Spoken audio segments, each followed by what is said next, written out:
तो नमस्कार, स्वागत है आपका प्रॉपर्टी 2020 के एक और नए वीडियो में।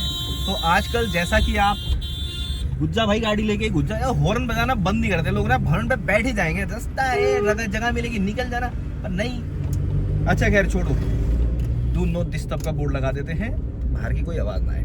अच्छा, तो बात मेन ये है कि आपने आजकल न्यूज़ वगैरह में तो देखा होगा, उत्तराखंड में भू कानून जारी कर दिया गया है, भू कानून ला दिया गया है, जिसमें कई सारे ज़मीनों पर, कई सारे मकानों पर नोटिस भी इशू कर दिए गए हैं। अल्मोड़ा जैसे राज्यों में तो कई जगहों पर रिजॉर्ट की ज़मीनें लेकर लोगों ने रजिस्ट्रिया करवा के और घर बनवा दिए थे, और अभी उन्हें सेल कर रहे हैं सस्ते सस्ते रेट में, लोकल्स को ढूंढकर उनको बेचा जा रहा है। तो गाइस ऐसा है कि देखिए, गवर्नमेंट को आप कुछ नहीं बोल सकते। गवर्नमेंट को क्या बोलेंगे? गवर्नमेंट पहले तो इन चीज़ों को अलाउ कर देती है, रजिस्ट्रिया वहाँ पे हो जाती है, रेवेन्यू भी जनरेट हो गया गवर्नमेंट का, गवर्नमेंट के पास में रेवेन्यू चला गया, रजिस्ट्रिया करा दी, और फिर उसके बाद में कई 2-3 साल बाद, 5 साल बाद रुकती है और फिर एक और नया कानून ला देती है, जिससे फिर लोगों को दिक्कतें होती है, लोगों को परेशानी होती है। तो आप इन सब चीज़ों में क्या ही बोल सकते? गवर्नमेंट का राज है भैया, गवर्नमेंट के जो मन में आया वो करे, हम होते कौन है ना, ये वाली बात है। तो इन सब चीज़ों को हटा के मेन पॉइंट को मद्देनजर रखते हुए मैं आपके लिए आज एक प्रॉपर्टी लेके आया हूँ। अब इसमें क्या होता है कि जैसे जो उत्तराखंड का भू कानून है, जो सन 2000 में आया था पहली बार, फिर 2007 में आया था, 2017 में, फिर 2000 अभी ये 24 में आया एक और कानून।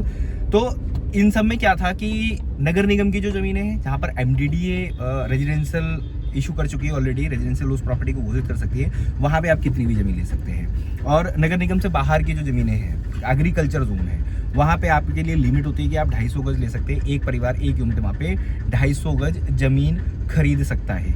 इस तरीके का एक कानून आया था, ठीक है, एक परिवार एक यूनिट। अब परिवार का कैसे अलग होता था? पहले हम मान के चलते थे कि जैसे पहले क्या, जो यूनिट वाला कॉन्सेप्ट है वो होता था कि राशन कार्ड का जैसे डिवाइडेशन होता था हिंदू अनडिवाइडेड फैमिली के तहत, लाइक हस्बैंड वाइफ हो गए, ये एक यूनिट में काउंट होता है, बच्चा है, उसकी शादी होगी, उसकी यूनिट अलग हो जाती है, उसके बच्चे हुए, उनकी शादी हुई, उनकी यूनिट अलग हो जाती है। तो आप 300 गज इस हिसाब से ले सकते थे ज़मीनें। अभी उसमें भी कुछ है कि आप मतलब एक परिवार वाला नहीं ले सकता, ऐसे ऐसे करके कुछ नया कानून आया है, वो जब पारित हो जाएगा तब की तब देखी जाएगी।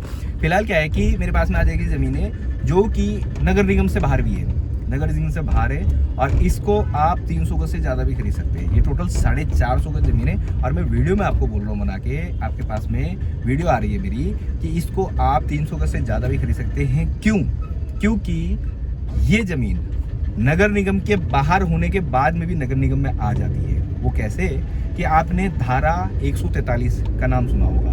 धारा 143 के तहत आपकी ज़मीन एक रेजिडेंशियल प्रॉपर्टी नगर निगम के नज़र में या उत्तराखंड शासन की नज़र में आपकी प्रॉपर्टी जो है वो ऑलरेडी रेजिडेंशियल आबादी में चढ़ गई है। तो ऐसी ज़मीनें जो 143 हो चुकी हैं, उन ज़मीनों को आप रेजिडेंशियल पर्पस से यूज़ कर सकते हैं, उसको बाय कर सकते हैं। वो चाहे ग्रामीण क्षेत्र में है, चाहे वो आपका अगर नगर निगम वाले एरिया में है, मतलब जैसे जहाँ पे MDDA का R3 जोन आता है, उस वाले एरिया में तो बात ही अलग है। उससे बाहर भी है, 143 हो रखा है, पेपर्स 143 के अवेलेबल है, ओल्ड चेन से लेकर आपके पास में करंट है। बस क्या होता है कि कहीं पे प्रॉपर्टी डील क्या कर देते हैं, ओवरसोल्ड कर देते हैं प्रॉपर्टी को। तो ओवरसोल्ड नहीं होनी चाहिए, आपका रकबा, आपके कागज़ बिल्कुल ओके होने चाहिए। तो वहाँ पे आप उस प्रॉपर्टी को 300 गज से भी ज़्यादा ले सकते हैं और उसकी रजिस्ट्री करा सकते हैं। तो इसी तरीके की एक वीडियो है, 450 गज की रजिस्ट्री मैं आपको दे रहा हूँ। मौके पे थोड़ी बहुत एक्स्ट्रा लैंड भी मिलती है, और प्रॉपर्टी की कीमत बहुत ही रीजनेबल मांगने वाला हूँ, जो कि रहने वाली है केवल और केवल, कैमरा बहुत हिल रहा था, केवल और केवल 17,000 पर स्क्वायर यार्ड से इसकी आस्किंग प्राइस है। एक तो 143 में पैसा लग जाता है, दूसरा यहाँ पर रेट भी बढ़ रहा है, धीरे धीरे बहुत तेजी से रेट बढ़ चुका है। सो गाइस चलिए करते हैं वीडियो को स्टार्ट। मैं दिखाता हूँ आपको डायरेक्ट प्लॉट, और कॉन्टेक्ट करें, पेपर्स बिल्कुल क्लीन है, आप वकील से चेक कराए, पटवारी से चेक कराए, सब जगह से चेक कराने के बाद में ही अपनी प्रोसीड आगे बढ़ाए। मैं पेपर चेक कराने के लिए आपसे कोई पैसे नहीं मांगूंगा, पेपर मैं आपको फ्री में दे दूंगा। सो चलिए करते हैं वीडियो को स्टार्ट और देखते हैं प्रॉपर्टी। जी, तो मैं हूं इस वक्त भाऊवाला से आते हुए जगतपुर वाले रास्ते पर। मैंने सोचा रास्ता तो दिखा दूं आपको, चलते चलते आपको बता दूं कि भू कानून के कैसे आप भू कानून का जो दायरा है, भू कानून जो है एक्चुअली में वो क्या है। तो 2000 में तो उत्तराखंड यूपी से अलग हुआ था, उसके बाद 2007 में भू कानून आया था, फिर 2007 के बाद में 14 में आया, फिर 18 में आया, फिर अब उसके बाद में ये चल रहा है आपका 24-25, तो 24-25 में भी आ रहा है। तो भू कानून कहता है कि एग्रीकल्चर जोन या जो देहरादून के नगर निगम से बाहर है, वहाँ पर आप केवल 300 गज तक ले सकते हैं या 250 गज तक। इस बात को ध्यान से सुनिएगा आप।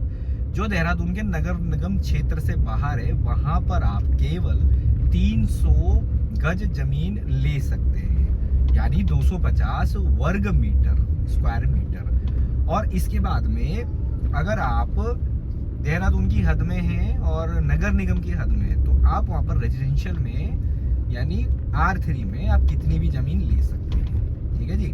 पर इसमें एक चीज और है जो आपको कई लोग बता नहीं पाते। आपने धारा 143 143 सुनी होगी। तो अगर आप देहरादून के किसी भी क्षेत्र में है, चाहे वो ग्रामीण है, चाहे वो रेजिडेंशियल है, चाहे वो एग्रीकल्चर है, चाहे वो नगर निगम का है, और वहां पर धारा 143 के तहत जमीन को आबादी कर दिया गया हो, आबादी में नंबर चढ़ा हो, तो आप वहां पर कितनी भी जमीन ले सकते हैं। जी हाँ, आप 143 की कितनी भी जमीन ले सकते हैं, क्योंकि गवर्नमेंट और नगर निगम के अकॉर्डिंग वो जमीन ऑलरेडी रेजिडेंशियल में कन्वर्ट हो चुकी है। तो कहते कहते मैं प्लॉट के पास ही पहुंच गया। तो ये रहने वाली है मेन जगतपुर रोड, जिससे हम लोग अब टर्न ले रहे हैं, ठीक है जी। यहाँ से हमने टर्न लिया फर्स्ट राइट, और ये है PWD की रोड जो आगे सीधा एक लोकेशन पे निकलती है जिसका नाम है 100 बीघा। 100 बीघा में प्लॉटिंग हुई है पूरे में, और वहाँ पर पूरे फार्म हाउस वगैरह बन रखे हैं। यहाँ पे आप देख सकते हैं आबादी है, आसपास में घर बने हैं, बिजली पानी सब कुछ है यहाँ पर, और आपको एक दो छोटी बड़ी दुकानें भी देखने के लिए मिल जाएगी यहाँ पे।